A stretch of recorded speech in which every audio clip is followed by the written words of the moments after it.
Parlons économie sur Radio Lac. Avec la Chambre de commerce, d'industrie et des services de Genève. Bonjour tout le monde et bienvenue, nous sommes sur Radio Lac comme chaque jeudi 14h-15h, mais également quand vous le souhaitez sur OneTV, onetv.ch pour à nouveau parler économie durant une heure. Une économie au sens large, une économie qui va marcher pour l'espoir, oui la marche de l'espoir qui est de retour à Genève, mais ce n'est pas la première édition, il y a une édition entreprise et ça serait extrêmement intéressant de savoir les tenants et les aboutissants de tout cela avec le secrétaire général de Terre des Hommes et le secrétaire général de la Fondation Lombardier qui participe également à cela, qui seront avec nous un peu plus tard dans cette émission.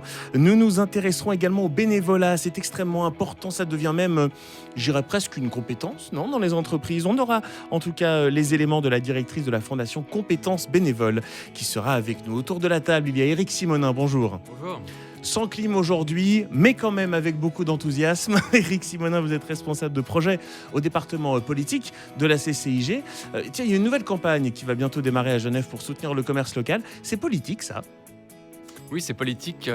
C'est une campagne qui est mise en place en collaboration avec le canton de Genève et puis également d'autres associations économiques, notamment les Genève Commerce et la nouvelle organisation des entrepreneurs, donc des organisations de commerçants. Et le but, c'est en fait de promouvoir le commerce local, ce qu'on appelle les circuits courts. Donc ça sera une campagne digitale avec 12 séquences vidéo qui seront diffusées dès le 10 octobre, avec pour objectif de rapprocher finalement les consommateurs genevois des commerces de leur ville. Et ça va s'appeler C'est Kéléno, chez les humoristes genevois qui vont participer à tout cela. Est-ce que vous avez vraiment le sentiment que ça change la donne ? Est-ce que c'est pas mieux si on dit vous venez dans ce commerce puis vous avez 20% de rabais ? Là au moins on a quelque chose de concret. Alors, le commerce de détail vient à une période difficile, donc il faut évidemment trouver des moyens de les aider, c'est pas évident.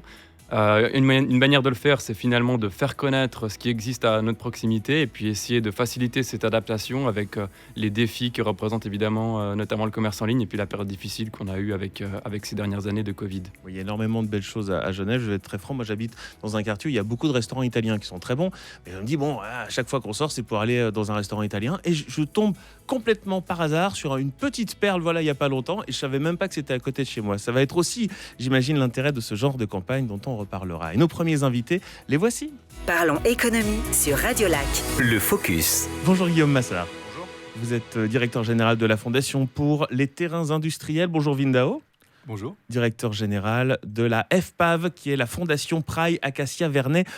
Parce que j'allais dire enfin, vous voyez, un enfin qui venait du cœur, le PAV, ce projet Praille Acacia Vernet. Alors, il avance même très bien, c'est ce que vous me disiez hors antenne. Oui, tout à fait. Je crois que maintenant, on est vraiment dans la phase de passer de la planification à l'opérationnel. On a maintenant 2 plans localisés de quartiers qui sont en force et puis 2 chantiers qui sont ouverts. Donc, on se réjouit, effectivement. Parce que c'est quand même un projet phare pour Genève. Ça fait... Bon, évidemment, comme à chaque fois qu'il se passe quelque chose à Genève, des années qu'on en parle, mais là, je veux dire, ça implique quand même 230 hectares, 20 000 emplois, des logements, plus de 1600 entreprises à déménager également, c'est énorme. Oui, effectivement, c'est énorme, c'est très ambitieux. C'est un projet quand même long-termiste. Il faut savoir qu'on planifie ça sur 40 ans minimum. C'est sur 3 communes, donc c'est aussi un intérêt pour les communes concernées, Carouge, Lancy, Genève. C'est beaucoup de logements, mais c'est pas que du logement et de l'emploi. C'est aussi des espaces publics, un grand parc, une rivière qu'on va renaturer, un projet de loi qui est en cours de traitement au Grand Conseil. Donc c'est du loisir, c'est de la culture. Donc on va refaire une ville. On va refaire un bout de ville, une extension de ville. Moi, j'aime bien imaginer ce projet. C'est 12 000 logements. Finalement, c'est Carouge aujourd'hui. Donc, c'est comme si on refaisait Carouge avec tout ce qu'il y a à Carouge sur 40 ans. C'est ce qui se fait, Guillaume Massard, véritablement aujourd'hui, ce côté ville dans la ville, où on veut avoir un peu tout au même endroit, dans un même quartier vivant. Oui, c'est ça. Alors, ce futur quartier de ville, il se devra d'être durable, agréable, comme l'a très bien dit Vindao. Mais aujourd'hui, c'est pas une friche. Donc, c'est vrai qu'il y a 50 ans, c'était des marais. C'était une zone en bordure de la vieille ville historique. On en a fait une zone industrielle pour accompagner la mondialisation. Aujourd'hui, c'est au cœur de la ville et effectivement, ça fait sens que ce quartier se transforme, qu'on trouve des nouveaux espaces et qu'on en profite d'ailleurs pour faire des nouveaux outils industriels performants aussi pour l'économie genevoise, mais un peu à l'extérieur de ces nouveaux quartiers qui vont servir de lieu de détente et de lieu de vie aux habitants. C'est-à-dire, parce que moi j'aime bien quand vous dites des éléments performants, mais ça veut dire quoi ? Alors, ça veut dire que quand vous vous baladez aujourd'hui dans le quartier Pré-Acacia-Vernay, on voit bien qu'on a un certain nombre de bâtiments relativement vétustes. On a même des configurations de bâtiments qui correspondaient à des grands entrepôts à l'époque ou à des ateliers de production. Aujourd'hui, on les fait plus tout à fait de la même chose. La digitalisation, l'automatisation, la mécanisation est passée par là au fil des générations.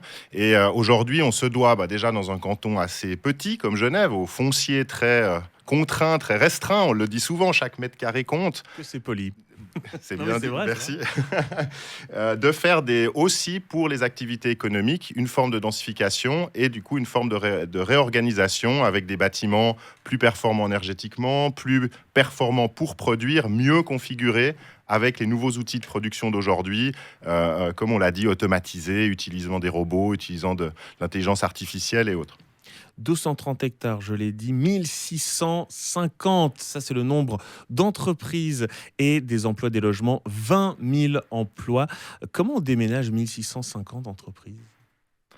Alors peut-être la première chose, dire toutes ne vont pas déménager. Dans ces chiffres qu'on voit des statistiques, déjà, il y a un certain nombre de services au quartier qui sont là, qui vont rester, qui vont peut-être déménager dans les nouveaux quartiers urbains. Il y a aussi quand même un certain nombre de PME, de petites activités qui sont utiles à la vie de quartier qui vont rester. Je dirais que globalement, sans avoir un chiffre précis, on parle plutôt d'une moitié effectivement d'emplois à déménager, donc à peu près 10 000. Alors c'est clairement significatif. Ça a été préparé depuis aussi une quinzaine d'années. Vous disiez avant, c'est long à mettre en œuvre un tel projet, en prévoyant des nouvelles zones industrielles, alors, plus petites que Pré-Acacia-Vernay ou que la grande Zimeza, en périphérie, qui vont permettre de commercialiser dans les 10 à 15 prochaines années plusieurs dizaines d'hectares de terrains industriels qu'on est en train d'équiper aujourd'hui et qu'on va pouvoir, des privés ou nous, vont pouvoir développer pour accueillir les entreprises. Et ça, ces premiers projets sont en cours. Et je reviens justement vers vous, Vindao. Ces premiers projets sont en cours. On en est où sur le calendrier de tout ça ? Alors, le calendrier, il suit son rythme. Donc, 2 PLQ adoptés, donc c'est des bonnes nouvelles. Plan localisé de quartier, donc. Plan localisé de quartier, donc 2 chantiers qui démarrent, la fameuse caserne des Vernets qui démarre dès la semaine prochaine officiellement, et puis le chantier Pictet de la banque Pictet qui a démarré. Donc, c'est 2 bonnes nouvelles déjà. Et puis, on a aujourd'hui, mardi, c'était au conseil municipal de la ville de Genève, je crois, l'adoption du plan localisé de quartier Acacia 1. Donc, tout à coup, on a un bout de territoire qui représente plus de 2000 logements qui va être prêt à être développé par des autorisations de construire dès que le plan localisé de quartier sera en force, ce qui n'est pas pour tout de suite, mais disons, on peut espérer qu'en 2024, le plan localisé de quartier soit entré en force. Ouais, c'est quand même assez récent. On parle de quel type de logement d'ailleurs ? Alors, sur le projet Pré-Acacia-Vernay, on parle de logements en zone de développement. Donc, c'est des logements qui sont contrôlés par l'État en termes de loyer. Et puis, il y a effectivement 2 tiers de logements d'utilité publique qui sont prévus dans ces périmètres. Il y a une partie du projet qui est en zone ordinaire. Donc, c'est la zone de l'Étoile, du quartier de l'Étoile, qui, lui, ne sera pas contrôlé par l'État. Éric Simonin, alors on le voit, Genève est bien vivante. Genève vit avec son temps également en créant un quartier comme celui-ci. Oui, absolument, d'autant plus que le PAV abrite énormément d'entreprises, énormément d'emplois, donc c'est évidemment un enjeu clé. La Chambre a eu la chance de pouvoir être associée à la démarche de la réflexion de comment penser ce quartier avec une densité de qualité. Et la Fondation PAV a évidemment un rôle crucial dans le fait de pouvoir trouver des espaces pour les entreprises, qu'elles puissent s'adapter au quartier de demain et puis penser également une ville attractive et performante sur le plan économique. Dont on va continuer de parler dans quelques instants. On parle économie évidemment sur Radio Lac et sur OneTV. Parlons économie sur Radio Lac. Le Focus. Toujours sans clim, mais toujours avec Guillaume Massard, le directeur général de la Fondation pour les terrains industriels, et Vindao, directeur général de la Fondation Pré-Acacia-Vernay. Où en sommes-nous du PAV ? On en voit enfin le bout, je dirais, parce que c'est vrai que ça fait des années qu'on s'intéresse à ce projet.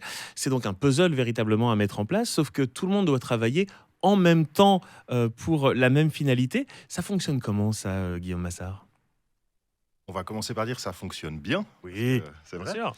La chance qu'on a, je crois, c'est qu'on est aujourd'hui installés depuis quelques mois tous dans les mêmes bureaux, dans le même immeuble, avec des bureaux partagés. Et ça, je crois quand même, pour tout projet complexe, la proximité pour se parler, c'est quelque chose d'extrêmement positif. l'ensemble de nos partenaires, clients et autres savent aussi où venir pour parler et construire le projet PAV. Et ça, je pense que c'est très bien. Et après, nos organisations, elles apprennent, je crois, tous les jours à se connaître, à travailler ensemble. Chaque projet est différent. Et à nous de faire le lien aussi avec Vindao, qui est aujourd'hui avec moi, pour que tout ça se passe en bonne harmonie dans l'ambition du projet. Oui, parce qu'il y a aussi l'État, les communes. Donc j'imagine que le temps, je dirais presque, de l'État ou des communes n'est pas le même que celui d'une fondation comme la Fondation du PAV ou la Fondation pour les terrains industriels. Oui, c'est vrai. Alors, le troisième partenaire, c'est effectivement l'État de Genève, le quatrième, les communes. On partage tous les locaux, sauf les communes, mais qui sont bienvenus toujours pour participer à nos réunions, bien évidemment. Mais je dirais qu'aujourd'hui, c'est quand même l'État qui planifie. Donc les responsabilités sont aussi bien distribuées. C'est l'État qui planifie, et puis l'État a deux bras armés, la Fondation PAV, la FTI. Nous, on est en charge effectivement de faire les premières discussions avec les industriels qui sont sur site. Et quand ils ont un besoin de relocalisation, on s'adresse à la FTI pour trouver des terrains hors PAV. Donc c'est vrai que cette organisation à trois, elle fonctionne bien. Alors le temps de l'urbanisme et le temps de l'immobilier est effectivement assez long à l'échelle humaine, et on comprend aussi que pour la population, c'est difficile de se projeter sur des échéances aussi longues.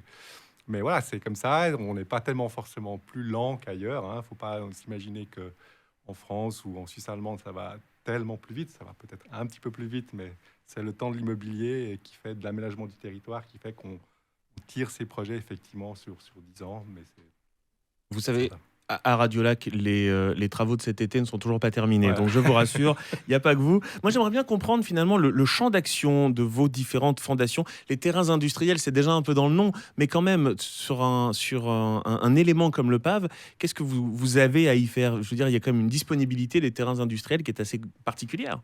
Oui, alors historiquement, la FIPA, à l'époque, qui gérait cette zone, elle gère aujourd'hui toutes les autres zones du canton sous le nom de FTI. Alors, avec ce projet PAV, ce qui se développe chez nous, c'est quand même un peu une nouvelle mission, c'est celle d'accompagner un relogement endogène à l'intérieur du canton de Genève. Je le précise bien parce que notre ambition, quand même, c'est de faire ce nouveau quartier de ville sans perte d'emploi et sans perte des entreprises qui sont la richesse de Genève et qui sont aussi utiles, ne serait-ce qu'à construire les bâtiments qu'on aimerait construire au PAV. Donc, il va bien falloir trouver de la place pour toutes ces personnes-là. Donc, nous, notre mission, c'est celle-ci. C'est de accompagner soit sur nos terrains ou sur des terrains de l'État, la relocalisation d'entreprises, ou aussi de faire le lien avec l'ensemble du secteur privé, qui possède aussi beaucoup de terrains dans les zones industrielles, des développeurs immobiliers, des promoteurs immobiliers qui développent des projets, qui viennent chercher les entreprises. Dans certains cas, elles ont besoin de la FTI, dans certains cas, elles partent avec des projets privés que nous, on accompagne aussi dans les zones industrielles selon nos missions historiques. Et Vindao, la fondation Praille Acacia Vernet, son rôle exact?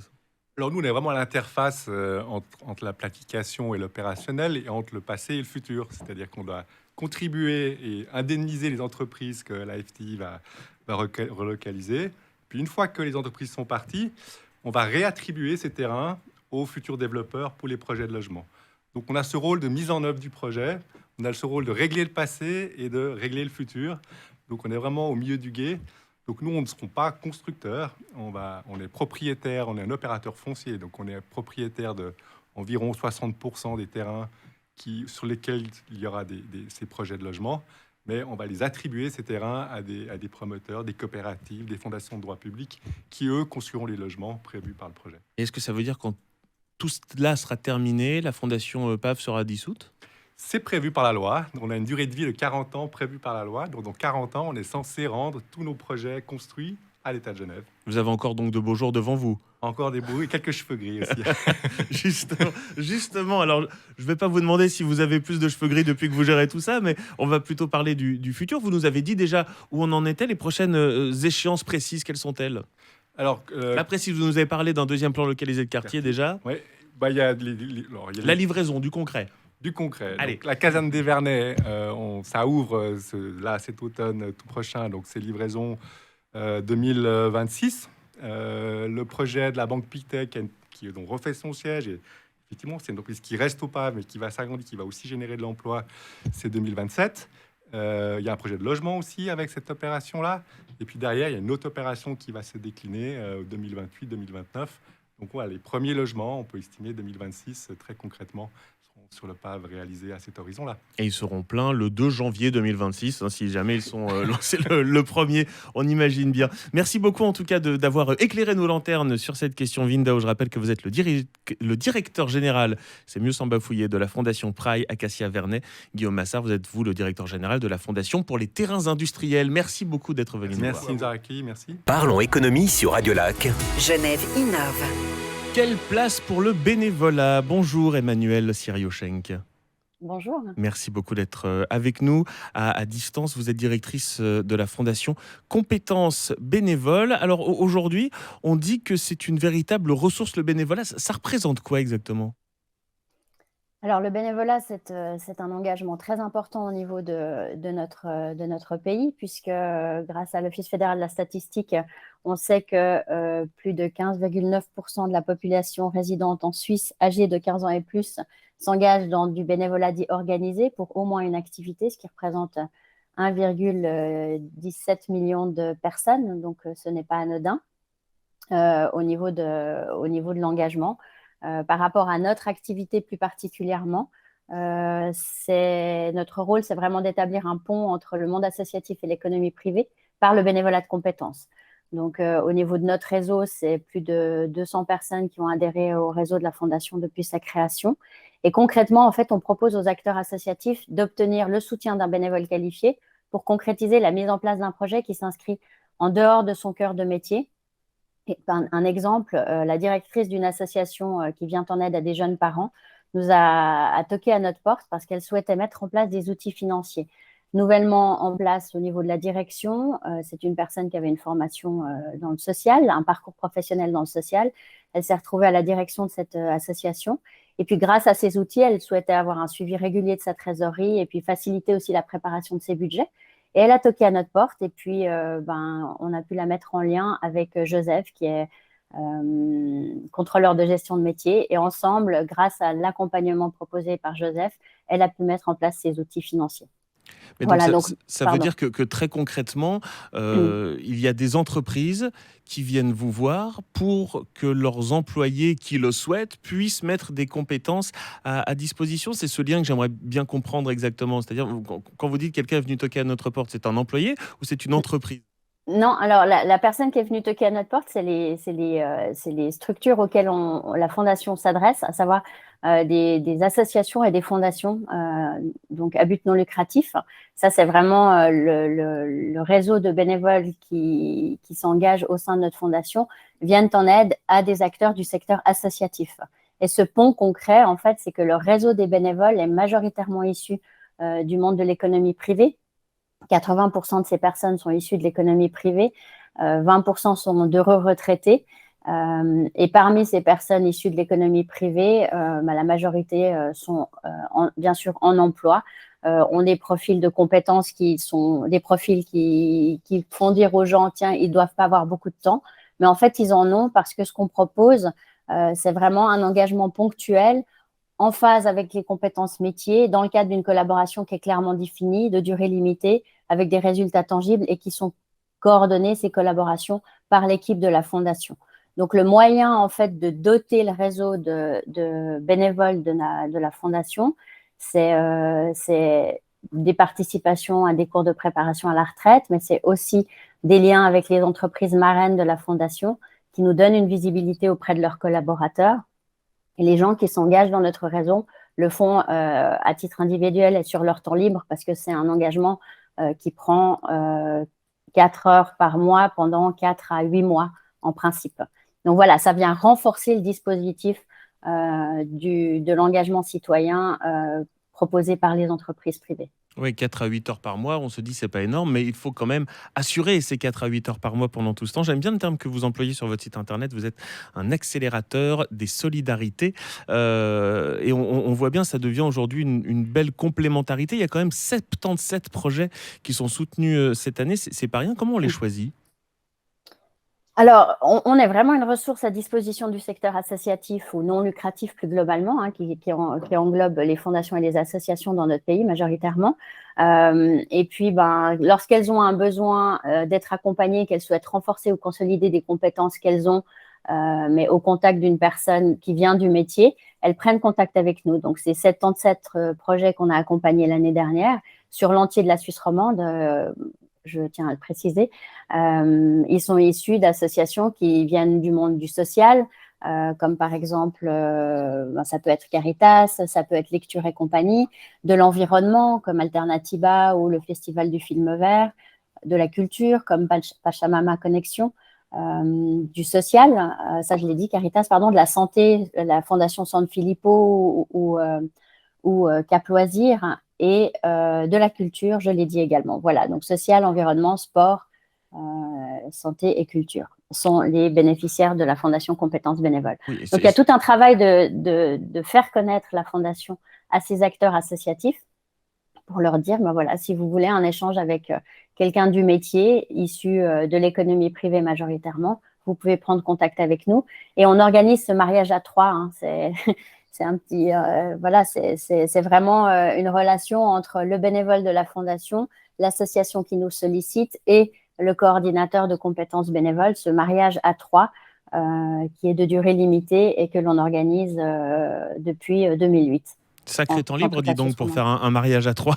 Je vais vous poser une question, parce qu'ici, on est une émission économique, mais alors, admettons, je mets mes compétences à disposition, par exemple, de quelqu'un qui a besoin d'aide pour, je sais pas, de la comptabilité, admettons.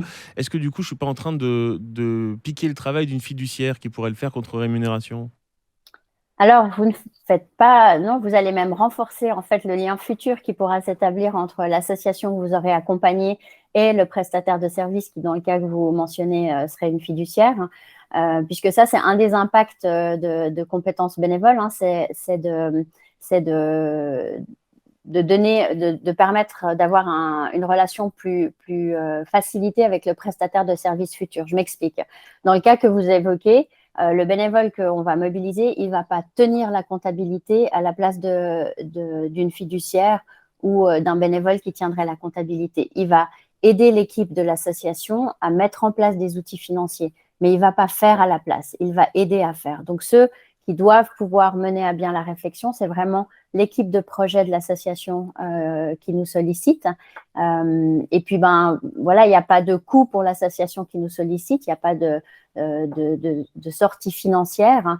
Par contre, il faut du temps, parce que pour consolider et renforcer ses compétences, évidemment, il faut avoir du temps à disposition, de la disponibilité. Et s'il n'y a pas un chef de projet au sein de l'association qui peut mobiliser ce temps et construire la réflexion entre les rencontres avec notre bénévole, rien ne fonctionnera. Vous restez avec nous, Emmanuelle Sirio-Cheng, vous qui êtes la directrice de la Fondation Compétences Bénévoles, car oui, bénévolat et parlons économie, on l'entend, c'est compatible. Parlons économie sur Radio Lac. Genève innove. Le bénévolat, on continue d'en parler avec la directrice de la Fondation Compétences Bénévoles, Emmanuelle Sirio-Cheng, qui est avec nous. Le bénévolat, mais quand même, vous êtes une fondation, donc comment est-ce que vous vivez ? Comment ça fonctionne tout ça s'il n'y a jamais d'argent qui transite ? Alors, on a un modèle d'affaires qui est basé sur le mécénat et la philanthropie. Donc, je vous le disais tout à l'heure, les acteurs associatifs qui nous sollicitent ne paient rien, mais ils doivent avoir de la disponibilité. Ça je le précisais tout à l'heure. Les bénévoles sont des bénévoles au sens de la définition du bénévolat, qui est une activité non rémunérée choisie librement. Et puis la coordination des collaborations, donc l'organisation du réseau des experts, l'écoute aussi qui est la nôtre du besoin des associations, la soumission de la demande à notre comité et ensuite la recherche du bénévole adéquat. Tout ça, c'est l'équipe salariée de la Fondation qui s'en charge, et c'est grâce à un partenariat privé-public que nous fonctionnons. Donc, sans le soutien de mécènes, qui sont des fondations et des entreprises privées, ainsi que des fonds publics pour un quart, notre action ne serait pas possible. Donc voilà, on est une petite fondation opérationnelle, on ne redistribue pas d'argent, on redistribue des compétences. On est répartis sur l'entier de la Suisse romande avec 4 antennes, à Sion, à Lausanne, à Fribourg et à Genève. Et c'est peut-être finalement la meilleure chose à redistribuer lorsqu'il s'agit de compétences. Finalement, vous n'êtes pas très loin d'une structure d'entreprise, mais qui n'est pas une entreprise. Mais il y a des structures extrêmement précises. Par exemple, je suis allé sur votre site internet, faire connaissance, constater, évaluer, valider. Ensuite, on travaille ensemble. Rechercher, collaborer, là encore, évaluer. J'allais dire c'est chiffré, non justement, mais c'est extrêmement précis, ce qui manque peut-être parfois au bénévolat. Alors, c'est très cadré. D'ailleurs, un de nos bénévoles, Bernard, qui fait partie des retraités, des bénévoles retraités de compétences bénévoles, dit qu'on a codifié le bénévolat. C'est un bénévolat qui doit pouvoir permettre aux associations d'avancer dans leurs réflexions. On mobilise des personnes dans le cadre d'un projet. Donc oui, ça, c'est un peu la marque de fabrique, le côté cadre de compétences bénévoles. Certaines associations vous le diront. Le dépôt de la demande est exigeant. Mais c'est vrai qu'une fois que l'association a bien précisé son besoin et qu'on est en mesure d'évaluer quelle est la compétence métier qui pourra les aider, à ce moment-là, une grosse partie du travail est faite. Et puis après, c'est vraiment l'échange avec le bénévole de notre réseau qui leur permettra d'avancer dans leur réflexion. Peut-être tout à l'heure, vous mentionniez la question de Parlons économie, c'est quand même le thème de l'émission. J'aimerais peut-être préciser qu'en faisant circuler des connaissances entre deux mondes qui se rencontrent finalement assez peu d'ordinaire, l'associatif et l'économie privée, on a aussi comme impact la création d'emplois. Parce que c'est vrai que certaines associations, c'est le cas d'une fondation qui a mené une réflexion dans le domaine de la communication. Les 2 personnes opérationnelles de cette fondation ont réalisé, en échangeant avec Agnès, bénévole de notre réseau, et en établissant un plan de communication avec son aide, ils ont pu aussi identifier les ressources nécessaires pour déployer ce plan de communication. Et donc, à l'issue de la collaboration, ils ont décidé de créer un poste. Alors, pas un équivalent plein temps, mais à 0,2 équivalent plein temps au départ, puis qui est passé à 0,4. Donc voilà, ça, c'est aussi un des éléments moteurs, c'est quand on a bien précisé le besoin, quand on a bien décrit ses attentes, quand on connaît les ressources qui sont nécessaires pour ensuite réaliser le projet, soit en interne, soit avec un prestataire de service, ça peut générer de la création d'emplois et ça peut aussi faciliter le lien avec les prestataires de services qui savent exactement pourquoi ils sont sollicités et à quoi doit être dévolu le budget que l'association peut leur fournir pour réaliser le projet. Oui, voilà, parce que peut-être le lien par rapport à ce qui était mentionné tout à l'heure. Oui, sans le vouloir, on a finalement défini des besoins, c'est ce qui est intéressant. On discutera dans quelques instants de la marche de l'espoir version entreprise avec Maximilien Martin, le secrétaire général de la Fondation Lombardier, et Christophe Roduit, le secrétaire général de Terre des Hommes. Mais finalement, cette idée de mettre des compétences, même si ces compétences ne sont que, je mets des gros guillemets autour de ça, marcher au service des autres, c'est aussi un peu ce que vous faites. En tout cas, nous, pour le fonctionnement des Terres des Hommes suisses, on a à peu près une vingtaine de bénévoles de compétences et 400 bénévoles qu'on appelle de manifestations, donc plus ponctuelles. Et c'est clair, on fait tous face à des problèmes qui sont toujours plus complexes, qui demandent vraiment une expertise assez pointue, qu'on n'a pas toujours dans les équipes. Donc de pouvoir recourir à la fois à des bénévoles du monde de l'entreprise, des retraités ou des étudiants, c'est assez clé pour notre fonctionnement, effectivement. Et je profite vraiment de l'occasion pour remercier vraiment toutes ceux et toutes celles qui s'engagent dans ce bénévolat parce que sans eux et sans elles, on ne pourrait pas fonctionner. On vous retrouvera dans quelques instants. Merci beaucoup pour ces mots. Emmanuel Seriocheng, j'aimerais terminer sur le fait que j'imagine que le bénévolat, vous nous l'avez dit, peut parfois créer de l'emploi, mais aussi faire naître certains projets qu'on met en général de côté parce qu'on n'a pas les moyens de le faire, non ? Alors, je crois que l'essence même de l'existence de notre pays, c'est l'engagement citoyen. Et je suis ravie que Christophe Roduit et Maximilien Martin puissent ensuite évoquer la marche de l'espoir des entreprises. Je crois que ce qui est important, en fait, c'est de pouvoir continuer à mobiliser cet engagement citoyen qui est indispensable, qui se retrouve dans toutes les strates de notre société. Et le volontariat d'entreprise tel qu'il est proposé au travers, entre autres, d'activités comme la marche des entreprises, mais qui permet aussi du tri alimentaire ou de la récolte de denrées alimentaires, il vient compléter en fait le bénévolat traditionnel, il vient compléter aussi les autres forces à disposition du secteur associatif. Et je crois que c'est en ayant un message commun ensemble et une reconnaissance à tous les niveaux de cet engagement citoyen qui part de l'individu, mais qui est valorisé par l'employeur, qui est valorisé par les collectivités publiques et par une politique publique, qu'on encouragera et on motivera les gens à poursuivre cet engagement qui est effectivement très fort et pour lesquels on remercie nos citoyens. Moi, je retiendrai le terme que vous avez employé un peu plus tôt, c'est-à-dire qu'on le fait à toute période de la vie, même lorsque l'on est heureux retraités. J'ai adoré ce terme. Emmanuelle Seriocheng, directrice de la Fondation Compétences Bénévoles. Je renvoie également vers votre site internet compétences-bénévoles.ch. Merci beaucoup d'avoir été avec nous. Merci à vous. Bon Et prenez soin de après-midi. vous. Parlons économie sur Radio Lac. Genève bouge pour la planète. Marchons pour la bonne cause. Oui, la marche de l'espoir est de retour. La marche de l'espoir entreprise également. Bonjour Christophe Roduit. Bonjour. Vous êtes le secrétaire général de Terre des Hommes Suisse. À vos côtés, Maximilien Martin. Bonjour. Bonjour. Secrétaire général de la Fondation Lombardi. On va voir comment vous vous impliquez là-dedans. Alors, la marche de l'espoir, on connaît, je dirais, c'est le 16 octobre. Je vous laisse quand même rappeler le principe de la marche de l'espoir non-entreprise. Voilà, alors la marche de l'espoir est de retour après 2 ans malheureusement d'absence avec le Covid. Donc le 16 octobre, nous serons tous entre la rotonde du quai du Mont-Blanc et le jardin botanique. 10 000 personnes, 4 000 enfants qui vont marcher en solidarité pour les enfants d'Inde. Pour chaque kilomètre marché, ils vont trouver des parrains qui vont sponsoriser ces kilomètres et qui vont permettre de financer des projets d'accès à l'éducation et ainsi pour ces enfants à être acteurs de changement. Et je rappelle que vous allez sur marchedelespoir.ch. Vous pouvez évidemment encore vous inscrire. Inscrivez-vous, si vous s'il n'êtes vous pas plaît. marcheur, vous pouvez même faire un don. Donc voilà. Et la marche de l'espoir des entreprises. Alors ça, c'était quelque chose, on s'était d'ailleurs déjà vu, messieurs, pour en parler. C'était un test, finalement, test qui se pérennise. Absolument. Je pense que moi, je suis particulièrement je dirais, excité et satisfait qu'on puisse reconduire cette marche des entreprises parce qu'elle commence à prendre un ancrage dans le tissu économique genevois. Parce que je pense que la bonne nouvelle, c'est qu'au fait, comme a été évoqué, parfois ces deux mondes ne se rencontrent pas trop.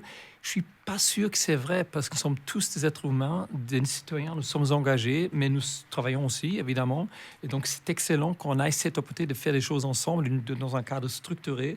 Et c'est justement ce que fait cette marche des entreprises parce qu'elle nous donne une opportunité de mobiliser, en tout cas aussi chez Lombardi, nos collaborateurs autour d'une cause. Et je pense que la bonne nouvelle, Christophe l'a partagée, c'est qu'on a plus de entreprises participantes que l'année dernière, n'est-ce pas? Donc l'année dernière, l'année pilote, on a eu à peu près 25 entreprises. Cette année, on est à 35, on va arriver à 40.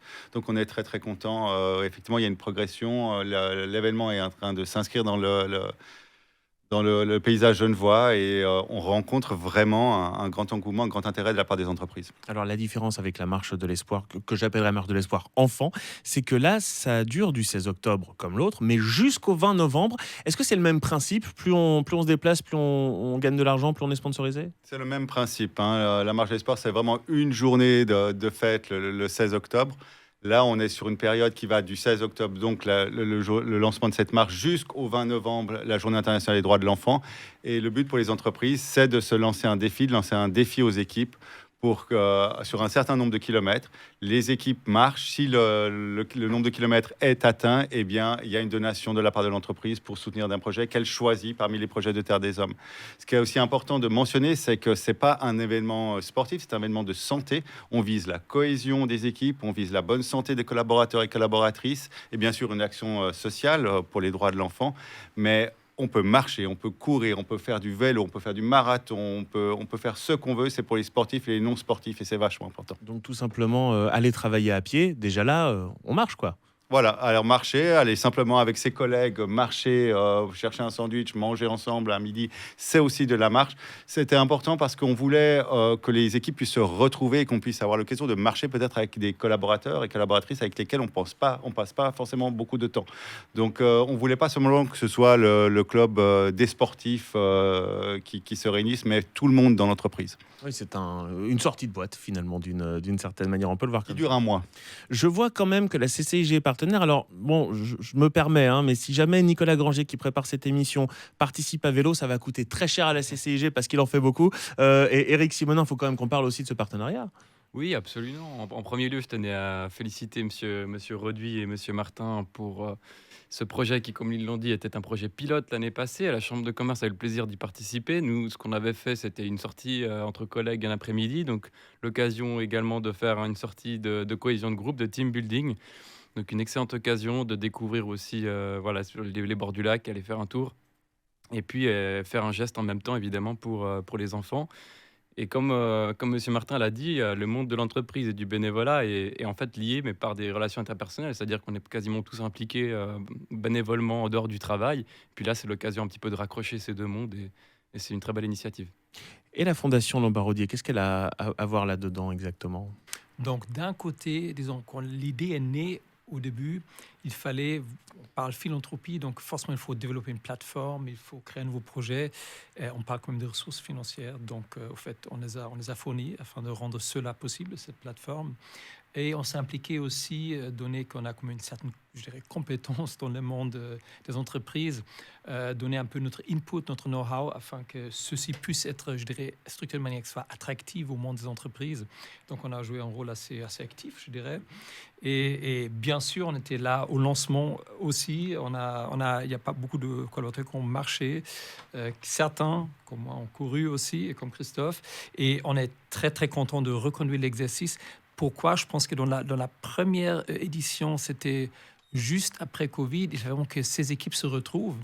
Mais je pense que cette année en particulier, on se rend compte que le monde traverse un moment difficile, que les enfants sont les plus vulnérables. J'ai quelques données pour vous, juste pour nous rappeler de qu'est-ce qu'on parle. Seulement en Afrique, par exemple, il y a qu'un professionnel de santé mentale pour 100 000 personnes. La dénutrition touche plus de 150 millions d'enfants au monde. Sur la planète, il y a 369 millions de jeunes qui n'ont pas du tout accès aux opportunités d'apprentissage en ligne. On sait que c'était crucial, au fait, pour nous tous pendant la pandémie. Donc, je pourrais continuer dans ce sens. C'est une cause très importante qui touche à nos collaborateurs, qui nous touche personnellement. On veut se mobiliser. On a trouvé une formule pour le faire qui est efficace, qui mobilise des ressources, qui donne du sens à notre action commune. Et c'est pour ça qu'on est très motivé. On compte le jour jusqu'au 16. Je te dis, c'est juste dommage que la grève du TPG soit pas après, parce que dans ceux qui ont encore plus de pas, peut-être plus de pas à donner et de ressources à lever pour Télésom Suisse. Alors, on s'entraînera le 12 octobre, jour de grève, et ensuite, du 16 octobre au 20 novembre, c'est la marche de l'espoir des entreprises dont on continue de parler sur Radio Lac et One TV. Parlons économie sur Radio Lac. Genève bouge pour la planète. La marche de l'espoir entreprise est de retour. On continue d'en parler avec Maximilien Martin, le secrétaire général de la Fondation Lombardier, et Christophe Roduit, le secrétaire général de Terre des Hommes Suisses. Car oui, il y aura la marche de l'espoir classique le 16 octobre. Vous y participez, les enfants y participent, et puis la marche de l'espoir des entreprises démarre le 16 octobre jusqu'au 20 novembre. Pourquoi le 20 novembre ?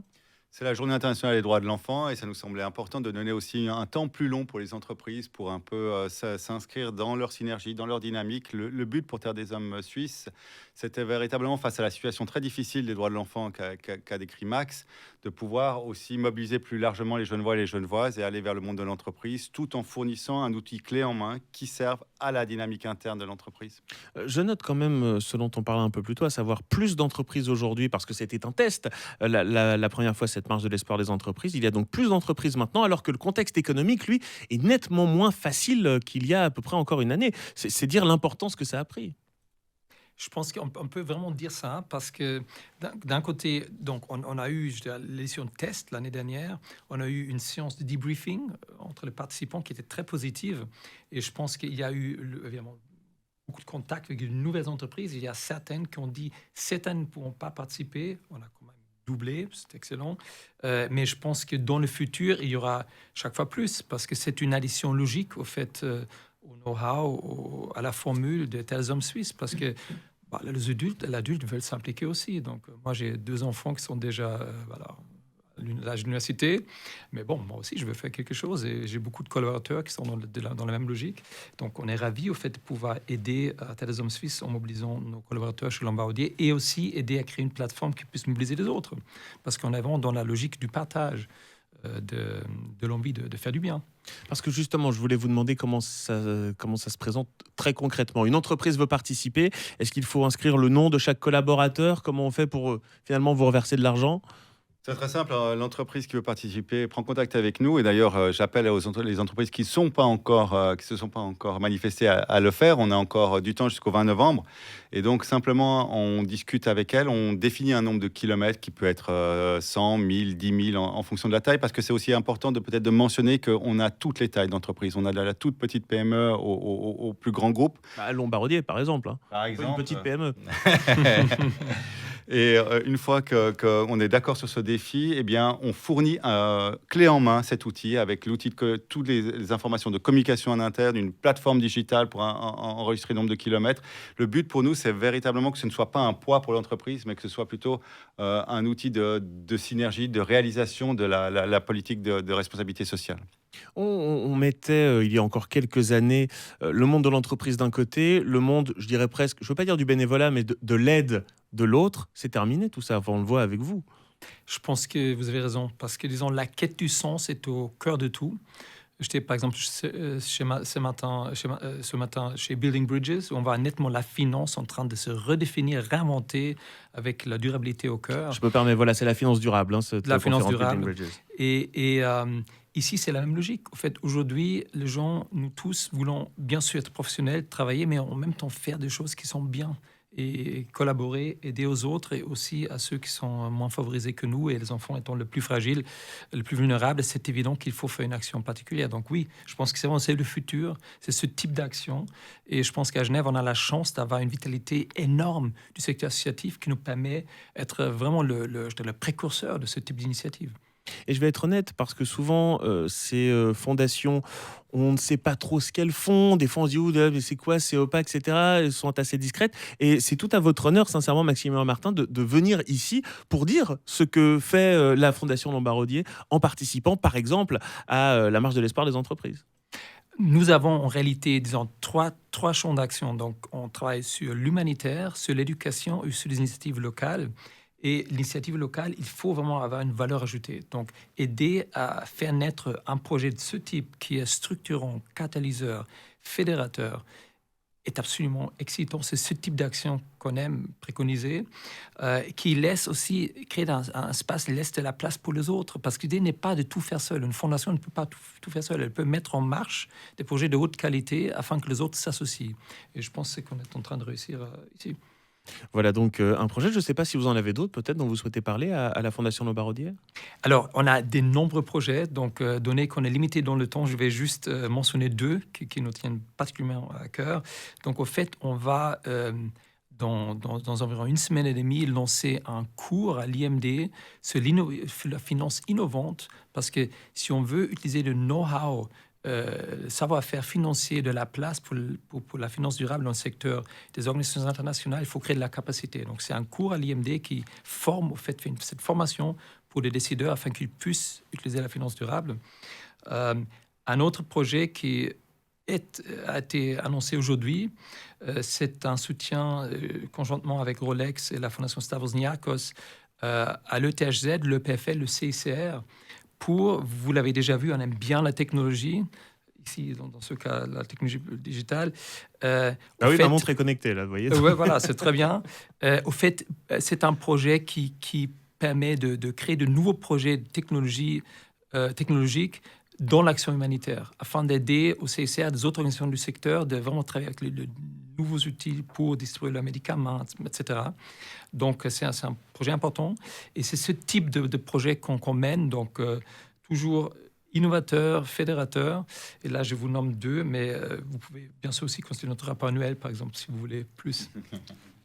Christophe Roduit, qu'est-ce que Terre des Hommes a dans le pipeline en ce moment? Déjà, ces deux très beaux événements, évidemment, à savoir la Marche de l'Espoir et la Marche de l'Espoir Entreprise. Je fais aussi un petit clin d'œil pour l'exposition qui vient d'être inaugurée sur le quai Wilson pour le droit à un environnement sain pour les prochaines générations, et énormément de travail pour soutenir le droit à l'éducation et à la protection pour les enfants dans tous les pays. Comme l'a décrit Martin, Maximilien, nous sommes dans une situation très, très compliquée maintenant en termes de droits de l'enfant. Donc, on a besoin vraiment de la mobilisation de toutes et de tous. Trouvez la forme qui vous convient, bénévolat, Marche de l'Espoir des entreprises, Marche de l'Espoir. Venez nous soutenir, car sans vous, Terre des Hommes Suisses ne peut pas agir. Votre soutien est essentiel. Merci. Je rappelle que marchedelespoir.ch, c'est le site pour la Marche de l'Espoir classique. Vous pouvez encore inscrire votre enfant ou tout simplement faire un don. Sinon, vous impliquez votre entreprise du 16 octobre au 20 novembre. Si vous voulez démarrer ça le 1er novembre, vous pouvez aussi, il n'y a pas de problème. Vous prenez contact avec Terre des Hommes Suisse et on espère que vous serez encore plus nombreux donc que l'année passée. Puis je précise, c'est toujours important quand on parle entreprise, que 100% du don, j'allais presque dire du gain finalement, le gain grâce à la marche, sera reversé au projet que vous aurez choisi. Christophe Roduit, secrétaire général de Terre des Hommes Suisse, Maximilien Martin, secrétaire général de la Fondation Lombard-Odier. Merci beaucoup d'avoir été avec nous. Merci à vous. Merci beaucoup. Parlons économie sur Radio Lac. Avec la Chambre de commerce, d'industrie et des services de Genève. Merci à vous d'avoir suivi cette émission. Merci à Noah Sherman pour la réalisation, Nicolas Granger pour la préparation. Éric Simonin, responsable projet au département politique de la CCIG. Dès lundi, on le rappelle, c'est Keleno, la campagne pour le commerce de proximité. Digital qui va se déployer notamment sur les réseaux sociaux de la Chambre de commerce, sur Instagram, sur Facebook. Donc le but, c'est de promouvoir le commerce de proximité. C'est le résultat d'une action politique, le Parlement qui avait voté une motion en ce sens-là. Et c'est une collaboration donc, entre le canton, les associations économiques, dont la Chambre de commerce, et évidemment les commerçants, dont Genève Commerce et la NOD. Je suis très triste qu'on soit en retard, sinon je vous aurais demandé de chanter. Mais c'est pas grave. À la semaine prochaine sur One TV et sur Radio Lac. One TV, programmé VOD sur onetv.ch.